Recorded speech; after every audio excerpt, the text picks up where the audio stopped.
Listo, jóvenes, ¿ya están de regreso? Sí, profesor. Bueno, pues entonces, segunda, segunda fase de esta sesión del día de hoy. Y continuamos entonces con esto de la psicología y del psicoanálisis. Seguimos hablando de Sigmund Freud y del psicoanálisis. Y estamos hablando entonces del psicoanálisis como una técnica. ¿Cómo entonces, como analistas o psicoanalistas, tendríamos que aplicar o qué reglas tendríamos que aplicar como psicoanalistas al momento de analizar a alguna persona en un momento dado? Hay que respetar algunas reglas que desde el punto de vista psicoanalítico o no psicoanalítico, técnicamente tendrían que respetar todos los profesionales de la psicología.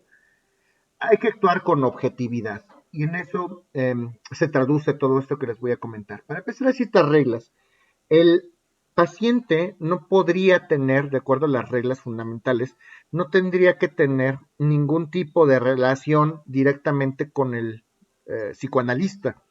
Y muchas veces no se respeta esta regla. ¿Por qué? Pues porque si tienen algún tipo de relación sentimental, de amistad, de enemistad, de lo que sea, no respetarían el catálogo de normas fundamentales que por, por proceso, por procedimiento tendría que desarrollar el psicoanalista. Si yo como psicoanalista tuviera que analizar a alguien, la primera regla que tendría que llevar a cabo como psicoanalista es analizar y escuchar con atención. Justo por eso platicamos de estas enseñanzas socráticas, porque el primer paso para el psicoanálisis justamente es escuchar y analizar con atención. Necesito poner especial atención a todas y cada una de las palabras que va a articular justamente el paciente. Y eso quiere decir que muchas veces los pacientes de manera consciente o de manera inconsciente quieren llamar la atención justamente del entrevistador. Y ustedes deben de ser totalmente objetivos, deben de ser totalmente inertes, con una expresión facial totalmente neutra. Si ustedes son cuestionados, pues entonces no tendrían que responder, porque ustedes están ahí simplemente en un primer momento para escuchar, para analizar con atención todo lo que tiene que decir el entrevistado. Entonces, si hay algún objeto, algún distractor cerca, ustedes tendrían que ignorarlo, o si el paciente, por decir en un momento dado, tiene algún objeto con la intención de estar llamando la atención, vamos a pensar en una persona que tiene una hoja en las manos y está inquieta y empieza a arrugar la hoja. Ustedes tienen que ser totalmente neutros frente a eso. ¿Por qué? Pues porque cualquier tipo de expresión puede ser tomada o asumida por parte del entrevistado como una conclusión de manera anticipada y no es así. Ustedes como profesionales tendrían simplemente que analizar. Ustedes van a hacer su análisis mental, tienen que ser fríos como un témpano de hielo, escuchar y no emitir ningún tipo de opinión al respecto. Tienen que mantener, en segundo lugar, una actitud totalmente neutral. Y en cuanto a postulados, porque pues tampoco es que no hablen, tienen que hablar porque tienen que cuestionar, pero tienen que verse totalmente neutrales frente a todas las posturas y todas las ideas que expongan un momento dado el entrevistado.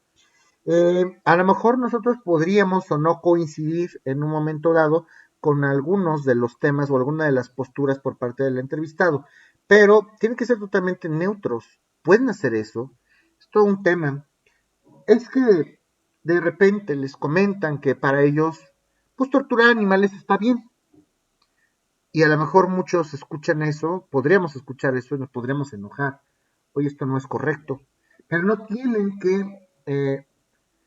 que señalar, ni tienen que etiquetar, ni tienen que emitir ningún tipo de expresión. Las conclusiones les van a generar ustedes como analistas, que eso es lo que tendría que ser. Y pueden hablar de religión, pueden hablar de cuestiones familiares, pueden hablar de preferencias sexuales, pueden hablar de política, de deporte, de lo que quieran, y pueden coincidir o no, pero no pueden hacérselo saber al analizado, al paciente, porque esto podría generar eh, algún tipo de desviación justo en la conducta o un resultado totalmente no deseado. Y deben ser abstinentes. Abstinentes significa que ustedes no se van a poner en la posición ni en el papel que quieren o que el paciente quiere que ustedes jueguen, ¿no? Muchas veces los pacientes van con los psicólogos simplemente para reafirmar una idea que ellos quieren posicionar en su vida. A lo mejor yo quiero que alguien me diga que sí, y eso lo hacemos diario, todo el tiempo. Eso ni siquiera se puede hacer con un psicólogo, se puede hacer con cualquier persona. Yo lo que necesito entender es que alguien me diga que tengo razón en esto que estoy pensando. Oye, sí se vino, no en gritarle. Estuvo bien, ¿no? Fíjese lo que están haciendo ahí. Ya están posicionando a una persona en un papel que ustedes quieren posicionar. ¿Quieres que sea tu redentor? ¿Quieres que sea la persona que justifique que lo que hiciste está bien? ¿No? Ustedes no se tienen que poner en ninguno de esos papeles. O quieres que te diga que esté mal y quieres que sea, porque también hay personas así, quieres que sea la persona que te va a castigar, quieres que sea represor. No, tampoco voy a jugar ese rol. El ser abstinente significa no jugar el rol que quiere el paciente que ustedes quieren que juegue. Tienen que mantenerse en una postura firme, en una postura totalmente objetiva. Sí, naturalmente, sí escuchar, sí analizar, pero ustedes anotan sus conclusiones de una manera muy concreta, de una manera muy prudente, muy discreta, si tuviera que ser la palabra, y ustedes ya como psicoanalistas, al saber ahorita de los tópicos que vamos a platicar a continuación, podrían llegar a concretar algunas conclusiones o algunos pensamientos bastante interesantes. Entonces, decía el propio Winnicott, que estudia a Sigmund Freud, justamente que lo mejor es ni siquiera saber nada del paciente, lo mejor es no conocer las respuestas. Los psicoanalistas necesitan claves, no respuestas. Yo necesito por mí mismo darme cuenta de las claves, de aquellos segmentos de verdad que me está mostrando el propio paciente. Entre más sepa del paciente, menos eficaz y menor resultado positivo va a acarrear esa teoría psicoanalítica. ¿Hasta aquí tienen alguna duda? No, Lick, de comentario, esto que nos acaba de decir, lo podríamos, con todo el respeto por aquellos que son afines a, podríamos comentar lo que estamos viendo, la descripción perfecta del presidente de la República actual. Pues puedes analizar a quien tú quieras, mi estimado Roberto, pero sí, exactamente en qué contexto analizas al presidente de la República. En lo que usted acaba de comentar, la sinergia que él genera, Ah, que ok. es, En torno y a que quiere posicionarnos en un estadio que él requiere para reafirmar algún tipo de verdad. Como decir, no, los periodistas, ¿no? ¿Verdad que sí es cierto? ¿Verdad que vamos bien? ¿Verdad que las cifras van así? ¿Verdad que el Tren Maya es un proyecto maravilloso? ¿Verdad que no hay muertes? ¿Verdad que no hay feminicidios? Y entonces necesita validarse para que mentalmente pueda obtener aprobación él mismo. Sí, ¿no? Podríamos entenderlo así, quiero comprender, ¿no? así es, Lick, porque de hecho viene con lo que usted nos enseñó en las primeras clases, en relación de cuando se fijan los posicionamientos cuando estamos frente a nuestros clientes o frente al adversario. Totalmente de acuerdo. Algún día hablaremos de condicionamiento clásico operante, pero también tiene mucho que ver con eso. Bueno, ¿alguna duda, jóvenes, de esto que estamos comentando? Bueno, y luego hay una figura interesante cuando estudiamos esto del psicoanálisis, que seguro han escuchado, los famosos lapsus. ¿Y de aquí viene? Justamente del psicoanálisis, lapsus. Cuando ustedes dicen lapsus, ¿qué tenemos que entender como un lapsus? Los lapsus, ok, gracias, Eli. Los lapsus no son otra cosa que actos erróneos desde el punto de vista psicoanalítico, actos erróneos para la conciencia. Son actos erróneos para la conciencia. Estos lapsos, perdón, son actos erróneos para la conciencia, se manifiestan a través de una descarga del inconsciente. El típico se me chispoteó. Cuando ustedes están en clase y de repente arrojan algún comentario incisivo, algún comentario incisivo al propio profesor, a algún alumno incluso, ay, perdón, fue sin querer. Su propio un error involuntario, que no es tan involuntario, porque el propio inconsciente quiere dejarlo salir, el propio inconsciente destapó ese recuerdo, el propio inconsciente desbloqueó esa palabra para que ustedes, a pesar de que el cerebro de manera consciente no quería que fuera articulado, pues lo obtengan y lo articulen al final del día. Entonces, esos son los lapsus, como nosotros los podemos comprender. Y desde el punto de vista freudiano, esto significa un acto personal totalmente relevante, que nos va a permitir además conocer la personalidad consciente de estas personas que son analizadas a la luz del psicoanálisis. Y nosotros, ya con varios lapsus o con varias conductas que analizamos en un momento dado, podemos analizar de manera pormenorizada. Si ya tiene muchos lapsus, entonces el psicoanalítico lo que va a hacer es concatenar o unir las piezas del rompecabezas para poder diagnosticar al final. Y otra de las áreas justo del conocimiento en este tema del psicoanálisis es la asociación libre de los sueños. Si nosotros analizamos el pensamiento humano, el cerebro humano desde el punto de vista interno, más interno y consciente, lógicamente tendríamos que hablar de un contenido onírico. ¿Qué es un contenido onírico? ¿Alguien sabe?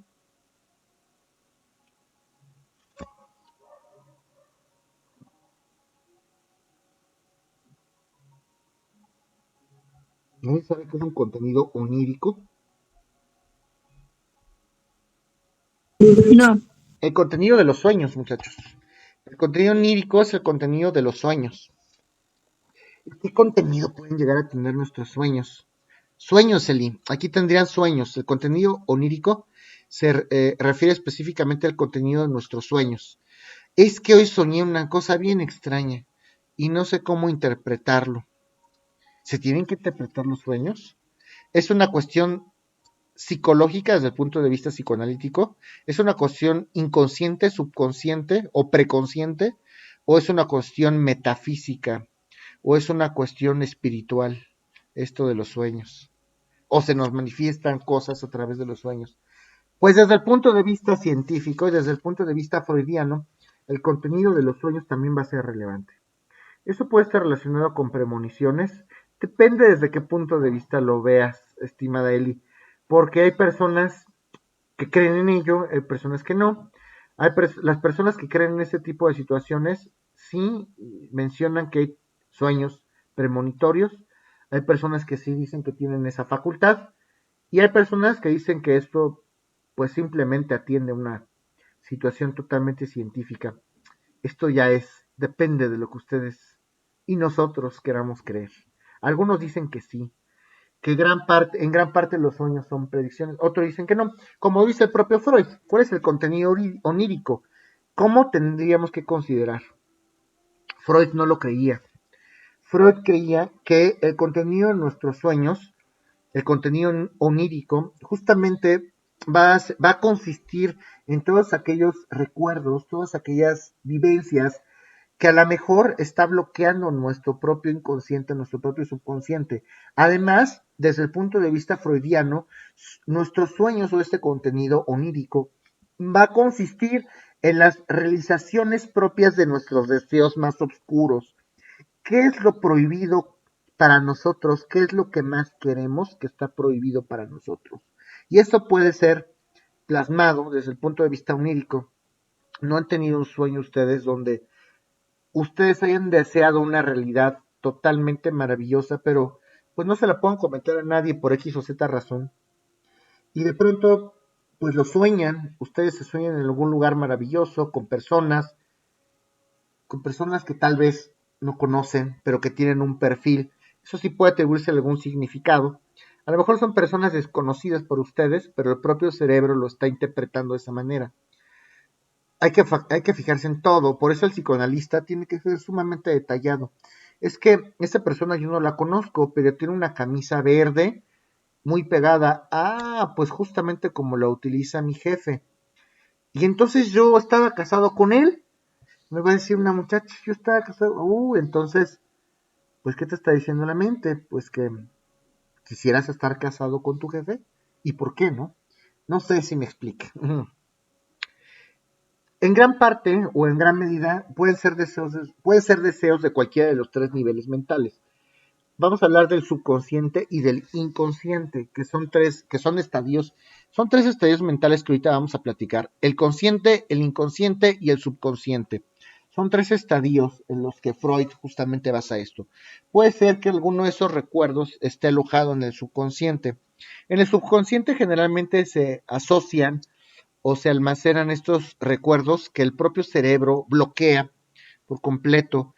En el inconsciente, que es un estadio menor antes del consciente, justamente se alojan aquellos pensamientos que el propio cerebro de pronto puede reprimir por alguna razón en particular, pero no es tan serio como alojarlos en el subconsciente. Entonces, hay que analizar desde el punto de vista psicoanalítico toda esta narrativa, porque a lo mejor de pronto puede no tener ningún tipo de sentido todo lo que soñamos.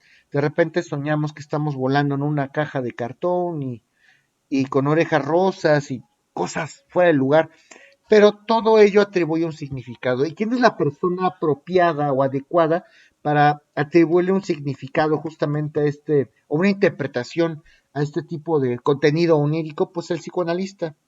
El psicoanalista tendrá que hacerlo y tendrá además que conocer desde el punto de vista subconsciente e inconsciente al paciente para poder entender cómo es que debiera interpretar si es un contenido prohibido o no, y además por qué el cerebro clasificó o analizó o almacenó este contenido como un contenido prohibido, por qué es un tópico prohibido, por qué no es algo de lo que hables o no es algo de lo que te acuerdes, porque a lo mejor el cerebro lo asocia como algo prohibido, como algo malo, como algo impropio. Ah, incluso hay estudios por parte de Freud en hombres que muestran algunas tendencias hacia la neurosis y desde el punto de vista freudiano se ha concluido que los hombres neuróticos son personas que están insatisfechas sexualmente desde niños y por eso presentan esos cuadros explosivos y además infieren o reflejan algún tipo de conductas libidinosas desde el punto de vista freudiano, muy apegados o les llama mucho la atención lo sexual, lo fálico, el cuerpo del hombre, el cuerpo de la mujer, y son personas que pues denotan algún tipo de satisfacción sexual desde temprana edad. Y se trabaja a través también de la propia transferencia. Hablar de la transferencia desde el punto de vista psicoanalítico, en terapia además, significa transferirnos a una etapa o un momento espacio temporal totalmente diferente. Podría ser incluso a través de la hipnosis. Vamos a remembrar qué pasó cuando yo tenía 5 años. Vamos a volver a vivir esa experiencia. Tú vivías con tu tía y con tu tío porque algo pasó con tus papás, pero no te acuerdas qué fue lo que pasó. ¿Y por qué estabas triste? No me acuerdo, ¿por qué estaba triste? No entiendo. Y entonces, a lo mejor basándonos en herramientas tales como la hipnosis, pues podemos hacer esa remembranza y hacemos una transferencia a aquel entonces, cuando yo tenía 5 años, y es posible trabajar a través de la hipnosis, sí, por supuesto que sí. Y entonces ya entendí que lo que mi cerebro bloqueó, perdón, es que mis papás se murieron en un accidente aeronáutico y como estaba muy chiquito y fue tan traumático para mí, pues lo bloqueé el recuerdo, mi cerebro bloqueó el recuerdo y ahora pues cada vez que veo un avión pues me pongo a llorar y no sé por qué, o a lo mejor no sé por qué me da miedo subirme a los aviones y más ahorita, y a lo mejor queremos justificar, es que ahorita ya vieron cómo está lo de la 4T y lo del aeropuerto Felipe Ángeles, a ver, sí, sí, pero tú tienes algo en especial contra los aviones, ¿qué te pasa? No es normal que alguien tenga esa versión tan fea o tenga un miedo tan profundo hacia los vuelos y todo esto. Entonces, estas justificaciones atienden justamente a entender o a tratar de dar algún significado a nuestro comportamiento. Y esta interpretación y esta estructura cognitiva, como repito, solamente la va a poder hacer adecuadamente el psicoanalítico. Y bueno, ¿hasta aquí alguien tiene alguna duda? Antes de continuar. No, profe. Ok. Y justamente ahora sí vamos a hablar de los estadios, lo que se conoce como los famosos estadios o las tópicas desde el punto de vista freudiano. Hay algunos estadios que trabaja. Freud trabaja o trabajó bajo dos vertientes.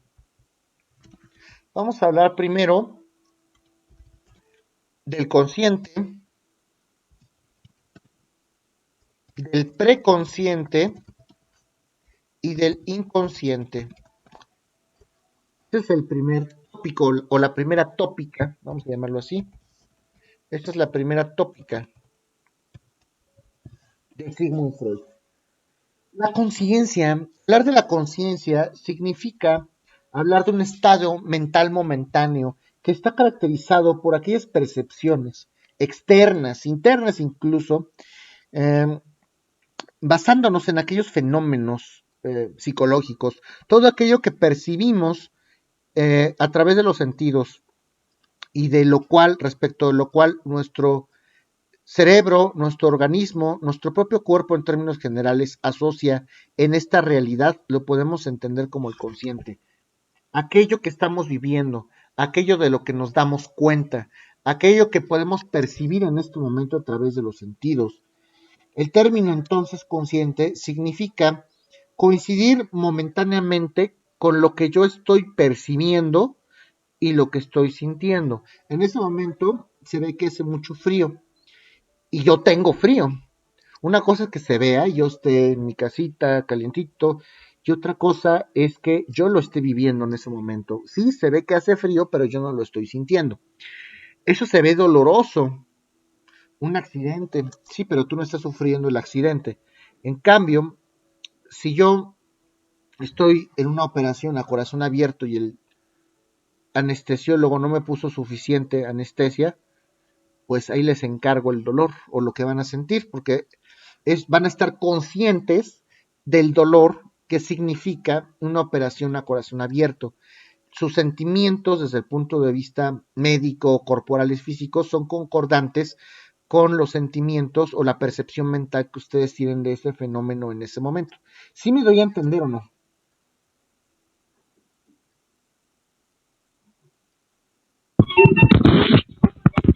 Sí, profesor. Ok, muy bien. Ahora, hablar de inconsciente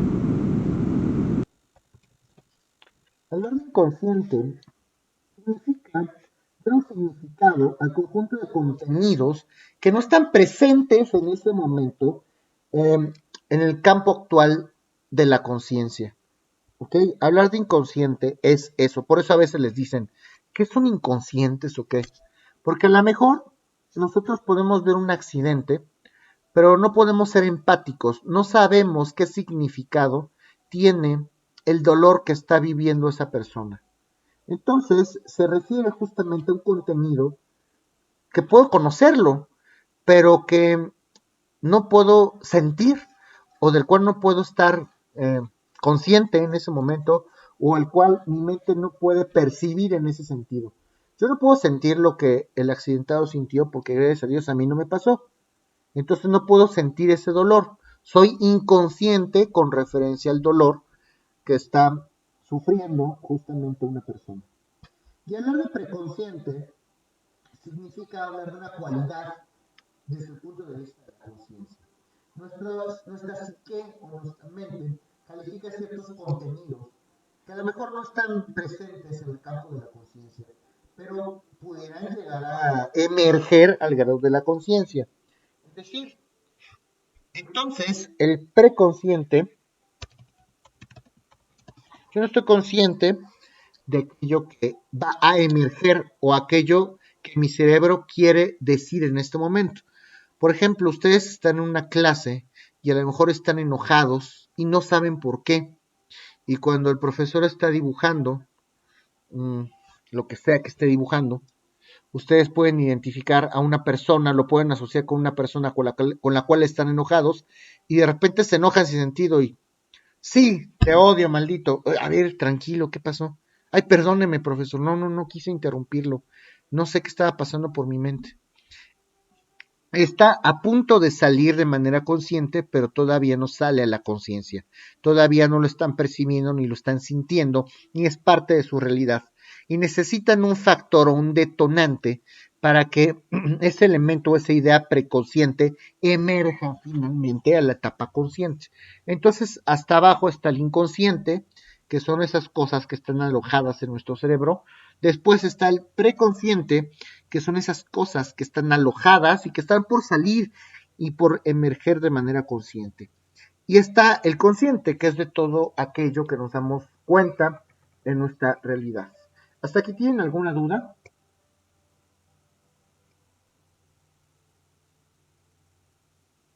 Creo que está claro, ¿no?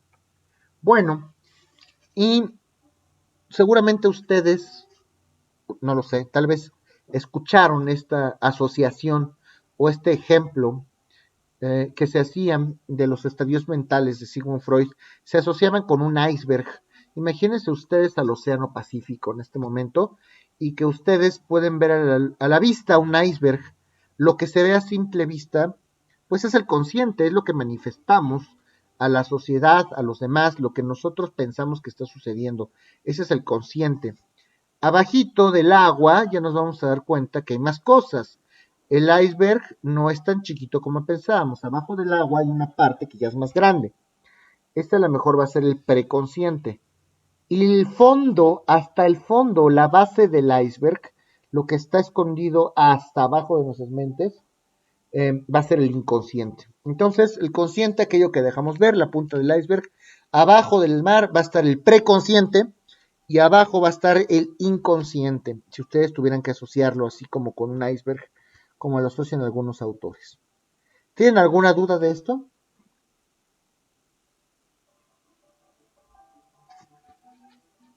Bueno, hay algunos otros tópicos que se analizan desde el punto de vista del psicoanálisis de Sigmund Freud.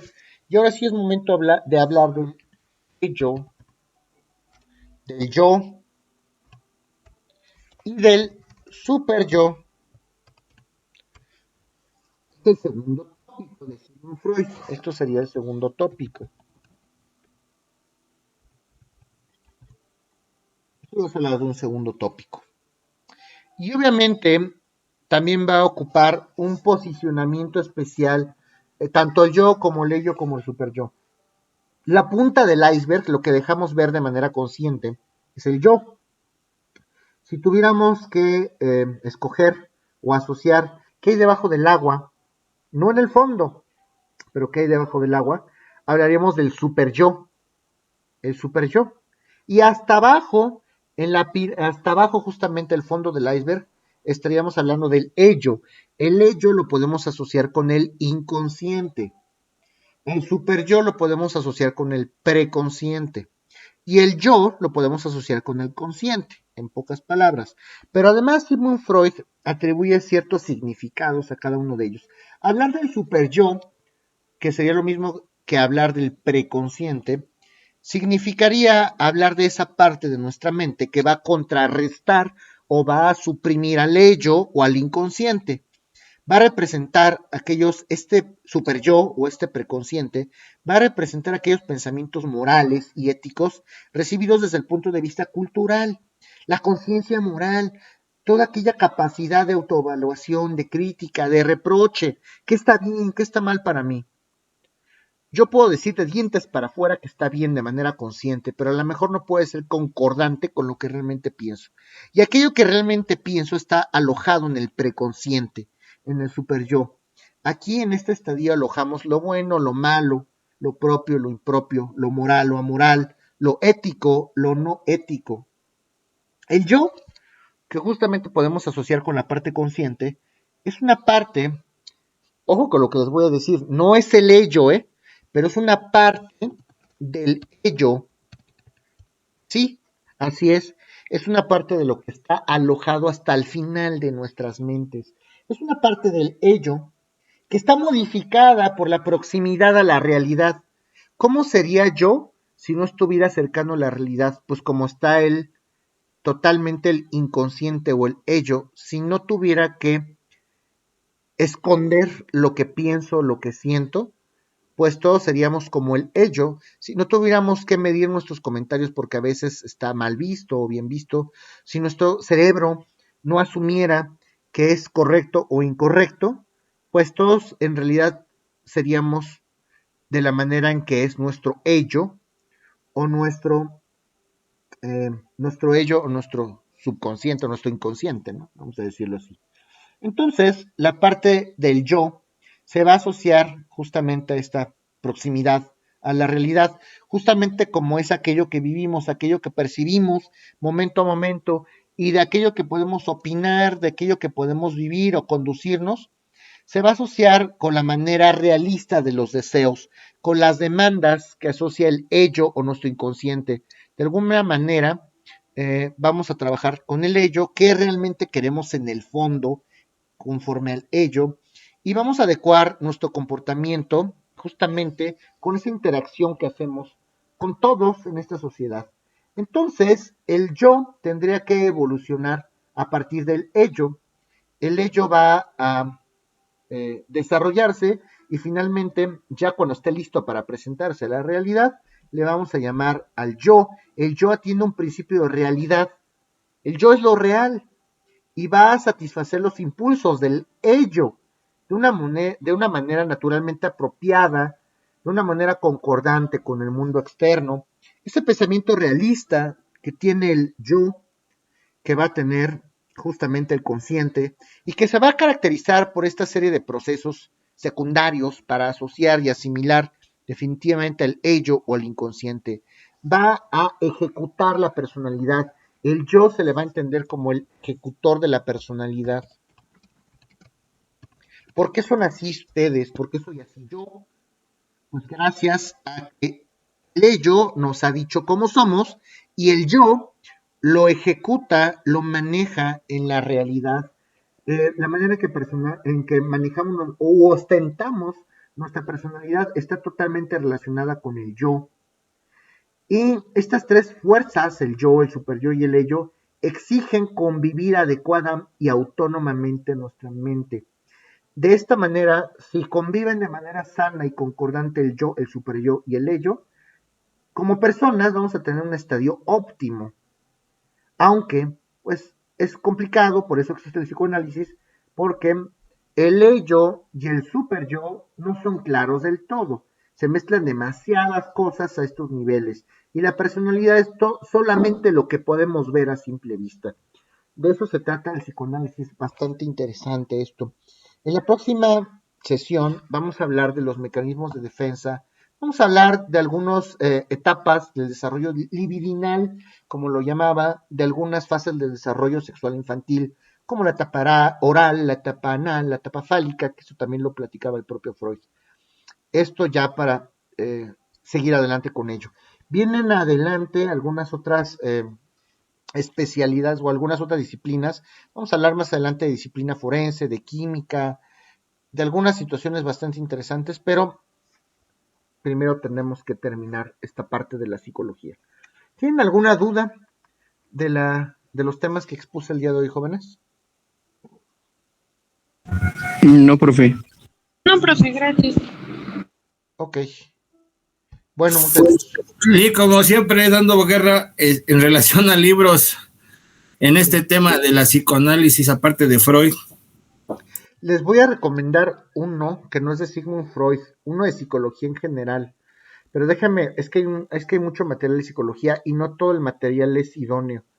Hay uno grande que abarca estructuralismo, conductualismo, Freud, déjenme ver, Skinner, que es condicionamiento clásico operante. Se los mando al ratito en el chat porque hay mucho de dónde escoger, ¿ok? Muchas gracias, Lick. Claro que sí. ¿Alguna otra duda, jóvenes? No, profesor, gracias. Gracias.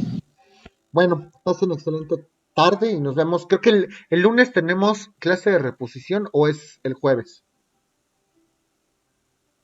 El lunes, me parece. El lunes, ok. Bueno, pues nos vemos el lunes. ¿La tenemos a las 5 o a las 6? Sí, a las 5, ok. Bueno, gracias, jóvenes. Nos vemos el lunes. Gracias, profe. Hasta luego. Gracias, que tenga buena tarde. Buena tarde. Igualmente. Hasta luego, niños. Hasta luego. Hasta luego, niños.